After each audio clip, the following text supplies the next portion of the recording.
conditions here are favorable for wildfires. There's the cat that's coming out right now. That welcoming attitude is why the Austin man is missed by so many. Well, here in North Austin, you'll see noticeably fewer tents set up with people living here. Reporting live in downtown Austin, Melanie Torrey, CBS Austin News. Order.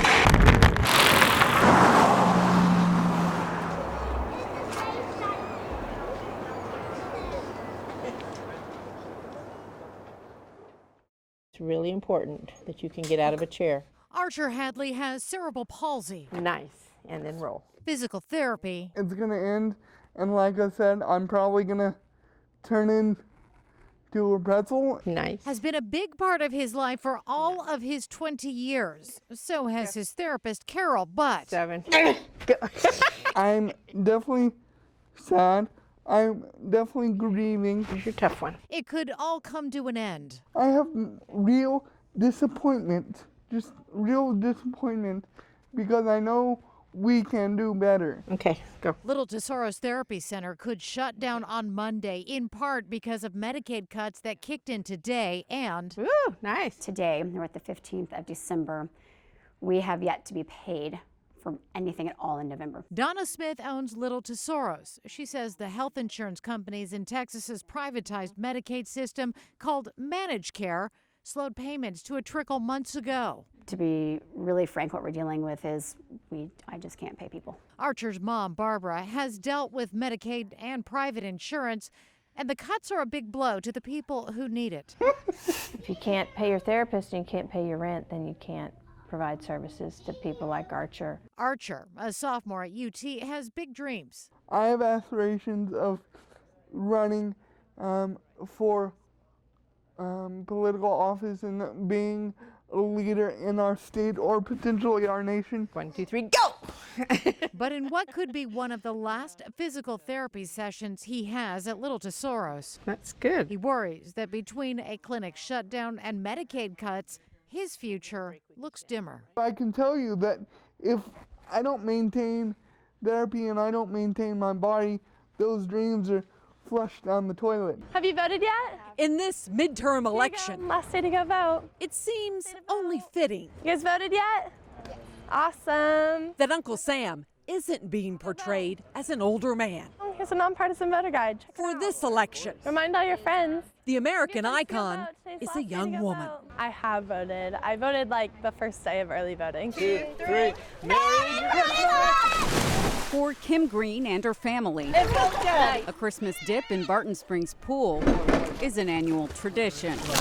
Even if it's super cold, we still get up and jump in the water. But it's not usually as busy as this. It is incredibly warm this year, and it actually did not get cold at all when I jumped out of the water. It was really nice. So it's nice and sunny right now, and we are just enjoying the day. The spring-fed pool is a comfy 68 degrees all year round. The medical equipment is the same, but how it's getting to patients couldn't be more different. These mini ambulances are being loaded with advanced life support kits to maximize maneuverability during the most crowded days of South by Southwest.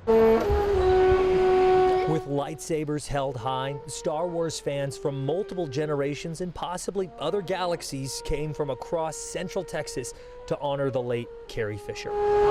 And of course, it's an idol gone too soon. A bad situation for 29 cats has just become much worse. Today, these adult cats and some kittens were transported from Williamson County to Austin Pets Alive. They're coming directly from a hoarding case. A Round Rock woman surrendered the cats earlier this week, which allows her to avoid prosecution. Her neighbors actually called and reported her house for hoarding because they smelled it from their own house. And then the conditions inside were found to be just completely unacceptable. The Williamson County shelter didn't have enough space for the cats. And Austin Pets Alive is being forced to keep them in a conference room. We have set up this pseudo adoption center, this emergency adoption center in our large conference room because our shelter is full, both for cats and for dogs. Here we go. Krista Waltrip hoped the cats could be adopted quickly. And at first glance, that looked likely.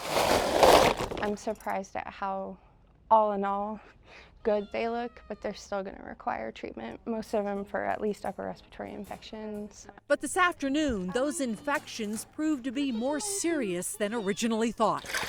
The cats were put in quarantine after tests revealed they have calicivirus, a respiratory infection that can be deadly. It can spread quickly among cats being hoarded. You're starved for attention, and you're often starved of medical care as well. For now, none of these cats can be fostered or adopted. And care that was expected to cost around $5,000 has at least doubled. A fundraiser is being set up to help all the cats recover and have a chance to eventually find a new home. He's got a very loud purr. Betty Cross, CBS Austin News.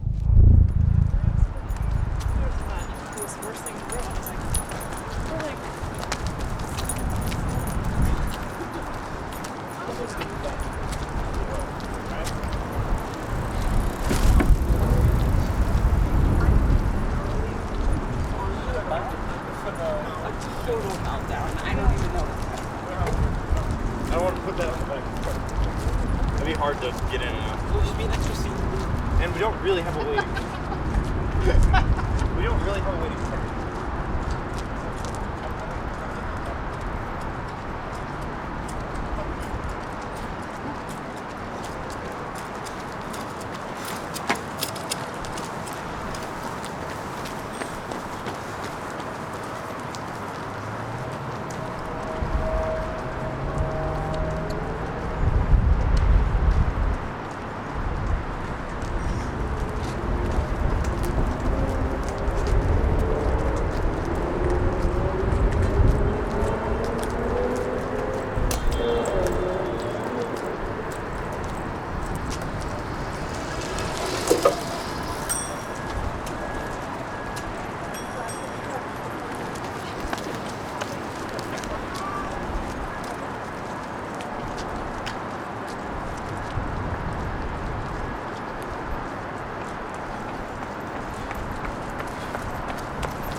The risk of taking the funding,